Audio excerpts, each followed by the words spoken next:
Thank you, Jack. Good afternoon, everybody. Thank you all for coming. I'm Wayne Drooks. I'm the Mechanical Department Manager in Integrated Design Group in Boston. So power utilization effectiveness, or PUE, has become the most identifiable metric for data center infrastructure system efficiency and energy savings today, as you just heard. I'd like to share with you today some PUE modeling studies that we've been running at Integrated Design Group, and I'll briefly describe our calculation methodology. We'll run through an example that compares PUE for different systems, locations, and operating conditions, and we'll identify some potential cost savings associated with improved PUE and the most important factors affecting data center PUE.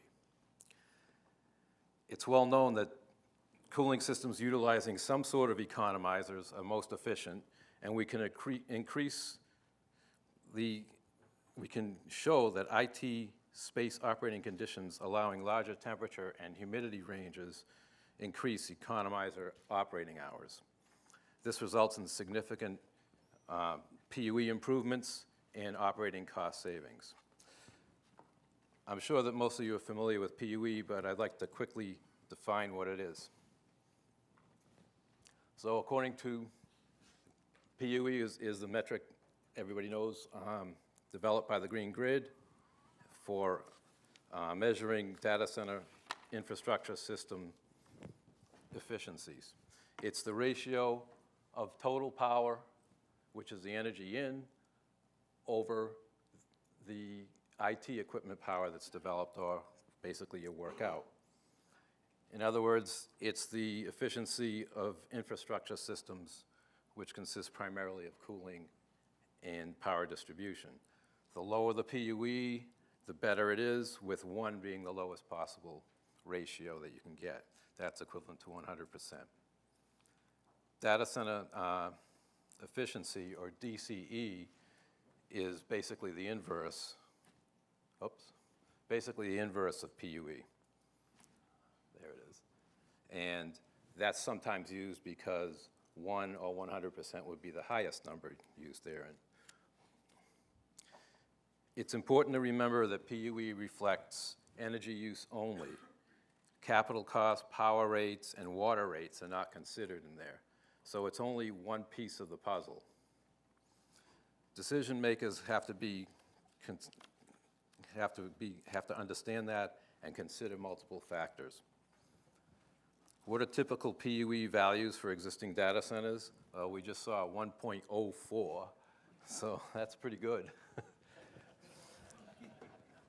Since you can't get better than 1. We're going to generate power. So here are some documented PUE studies representing averages of many types of data centers in many locations.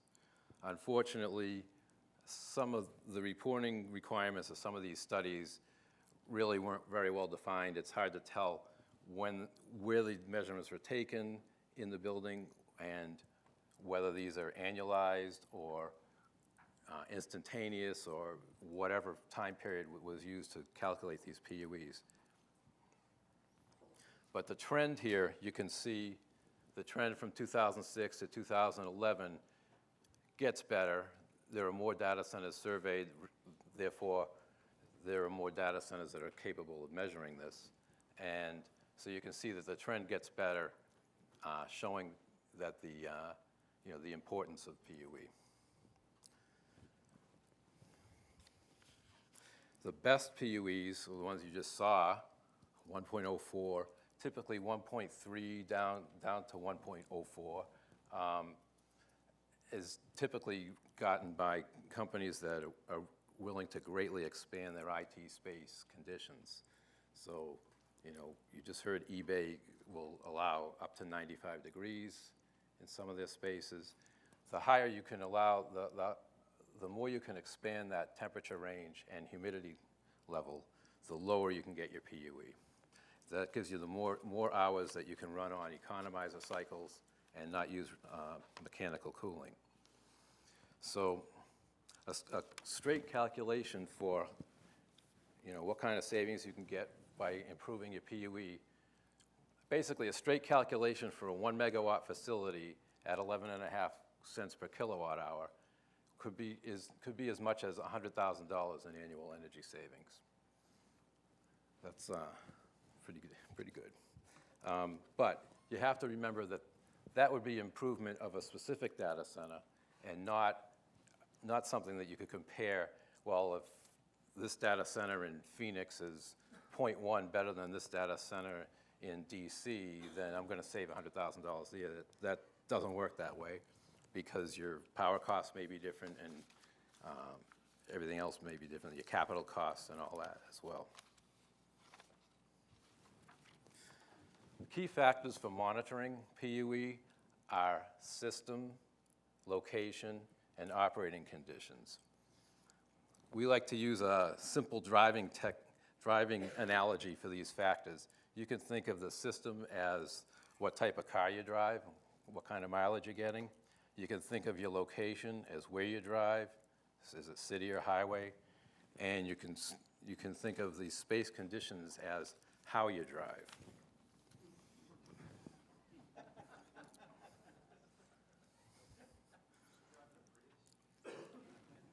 She's probably driving an old Eldorado, 78. Yes, she drives like my mother-in-law. So each of these factors contribute to overall performance, and any one could be dominant under the right conditions. The results I'm going to show you in the following slides indicate that IT space operating conditions seem to have the highest impact on PUE. So it's how you drive. So let's look at an example.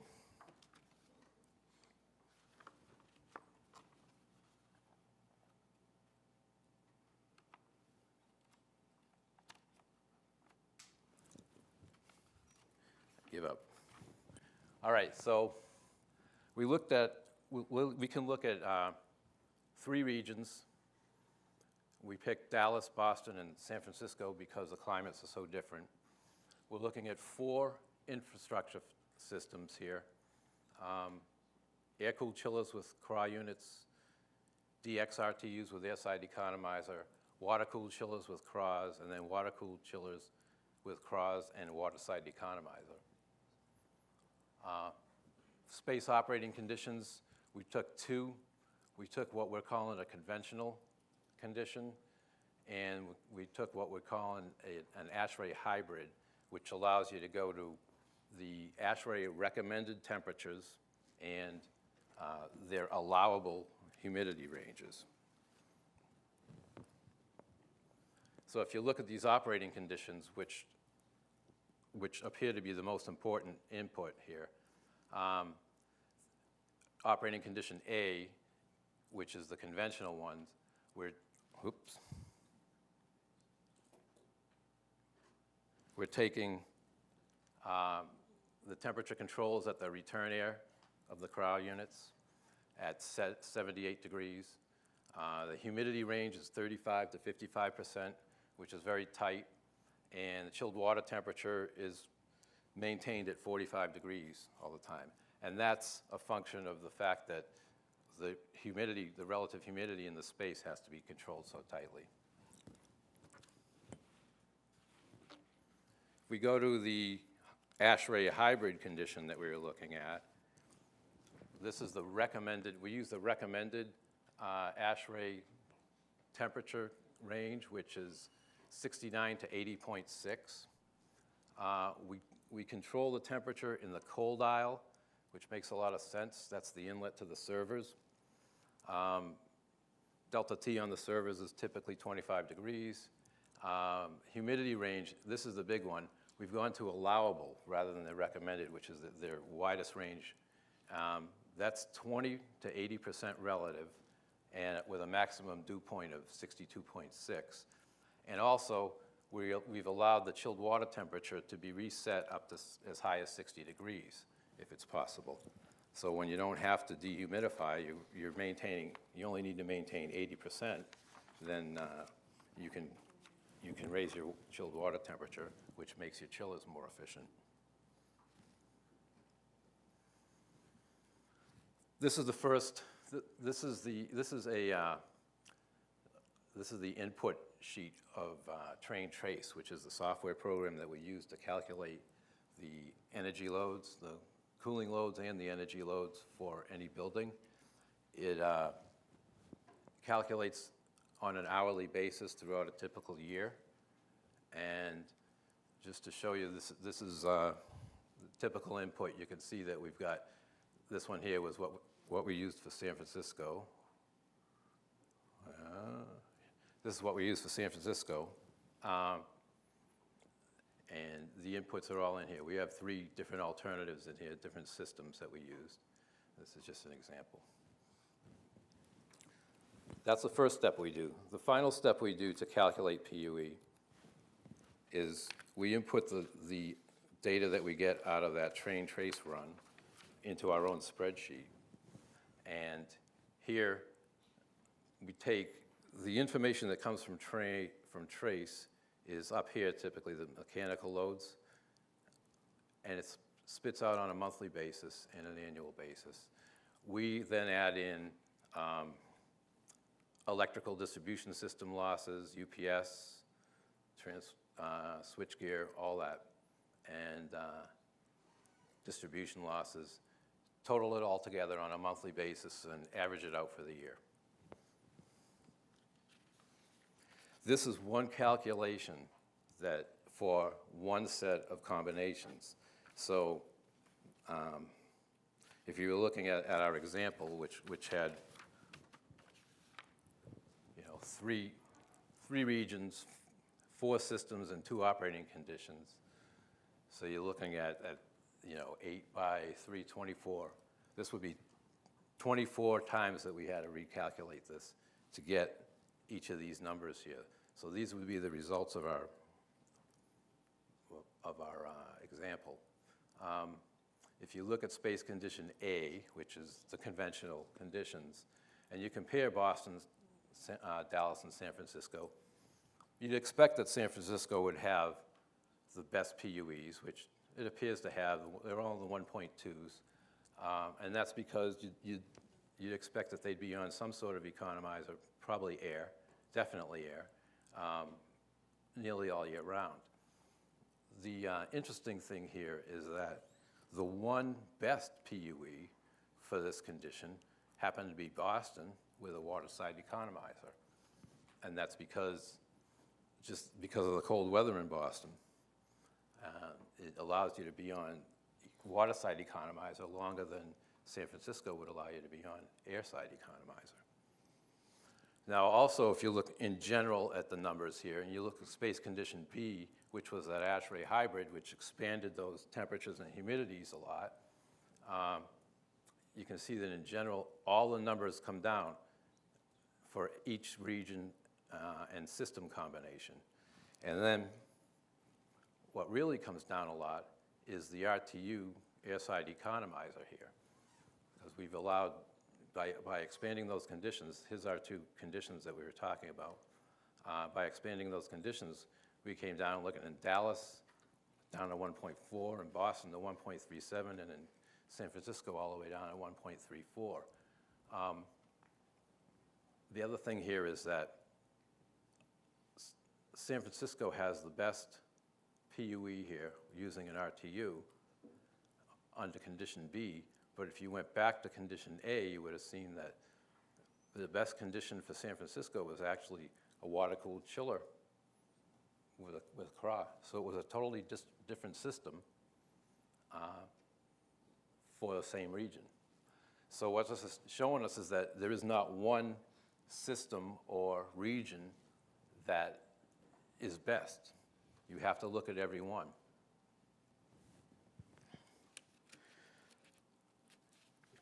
So if we take a deeper look at the reasons for these results, here's where I'm going to really bore you. This is the psychrometric chart, which graphically shows all possible air conditions, indicating the relationships between temperature, moisture content, and and density. Simply speaking, this shows temperature ranging from coldest on the left side along the horizontal axis to warmest on the right side, and moisture content from least, from 0 to 100%, going up on the vertical axis. Relative humidity are these curved lines which run like this, relative being the key word here. The absolute humidity is the dew point, which runs across horizontally here, which dew point goes from 0 down here up to, I can't read that, but it's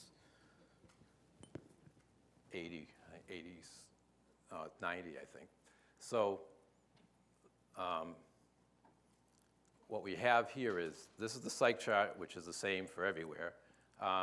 These are the conditions for Boston shown in these colored boxes here. These colored boxes indicate how many hours per year at each of these conditions. So this is, this is a temperature and a humidity level that they occur at. So the red boxes are the most hours, and the blue boxes are the least hours. So if you look at Boston, you see the most hours are down here, which is in these red boxes here are in the 30s, and the relative humidity ranges from roughly down here. I think this is the 30% right here, and up to 100%. So you can see that that's what you'd expect for Boston. So if we look at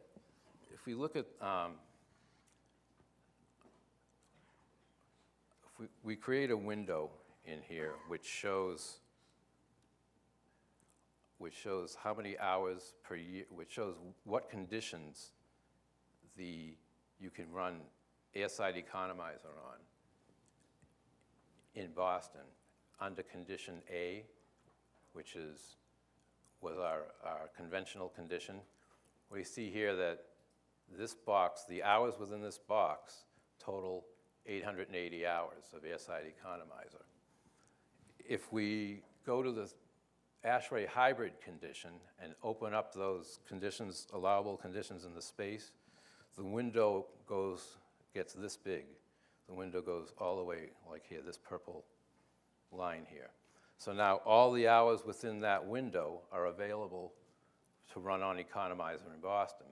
And those hours total up to 5216 a year.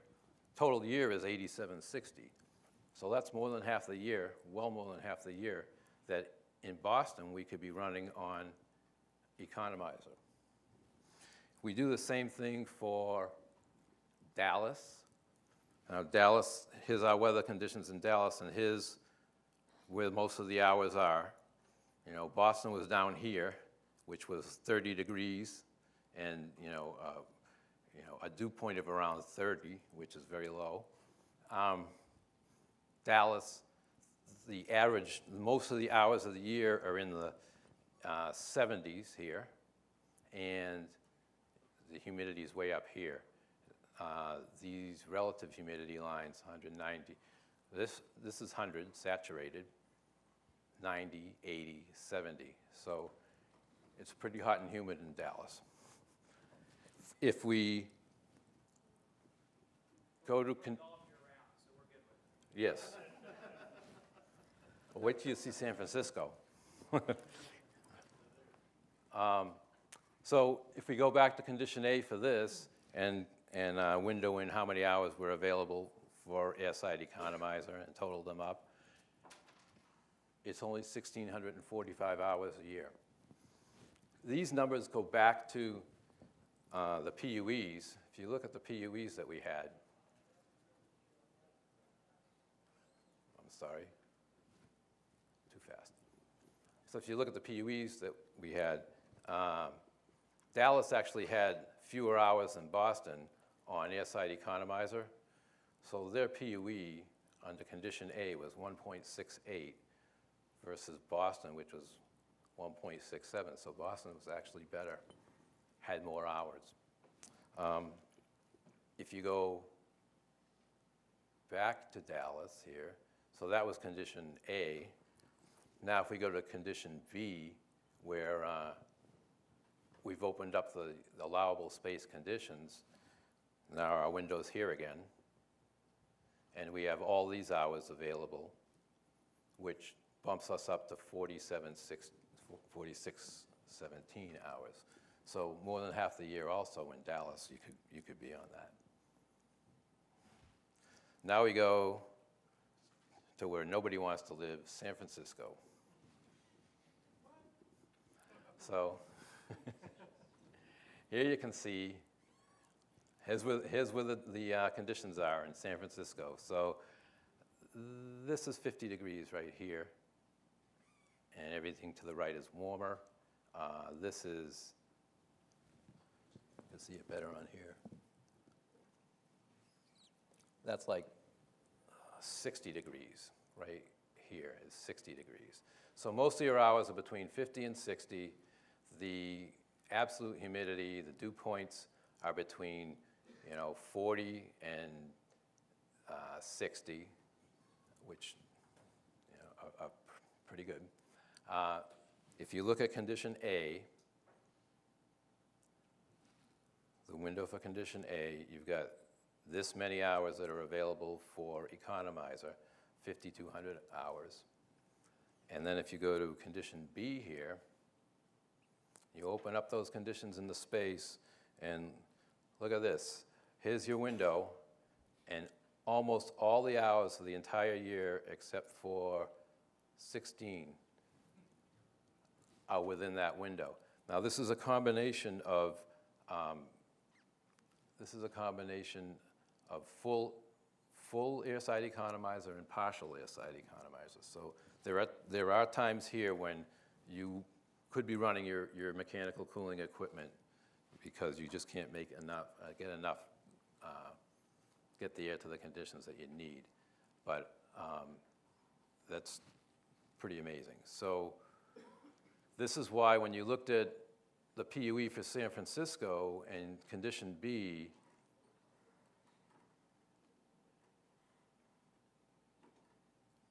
you look at the condition B, the RTU came all the way down to 1.34, which is the best number that we've seen out of any of these combinations at all. And their RTU airside economizer for condition A was 1.45. So it made a significant difference, as you could see graphically on the psych chart. But like I said before, the best under condition A, the best for San Francisco was using water-cooled chiller.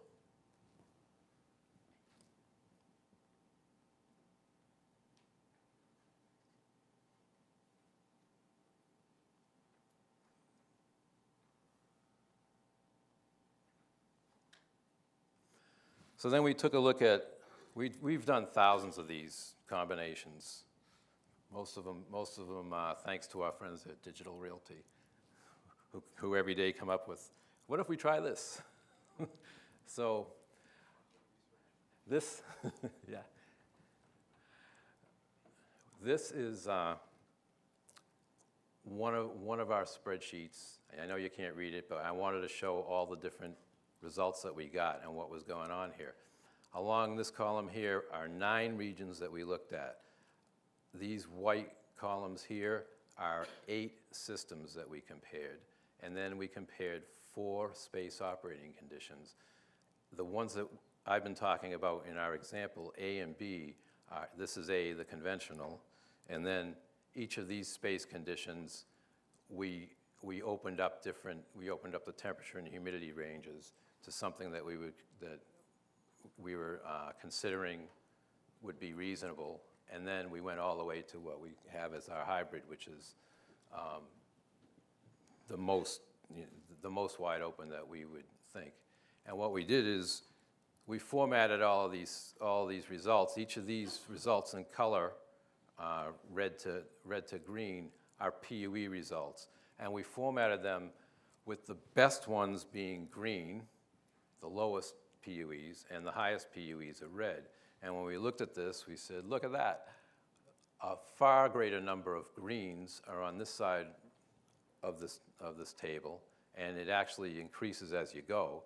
So this is showing us that the space operating condition has more impact than the system you choose or the region you're in for PUE. So in conclusion, improved PUE relates to reduced energy usage and cost savings. There's no single best system or location, and the IT space operating conditions have the biggest impact on PUE. And that's because our expanded space temperature and humidity range relates to more economizer hours, which relates to lower energy use, which in the end relates to lower cost.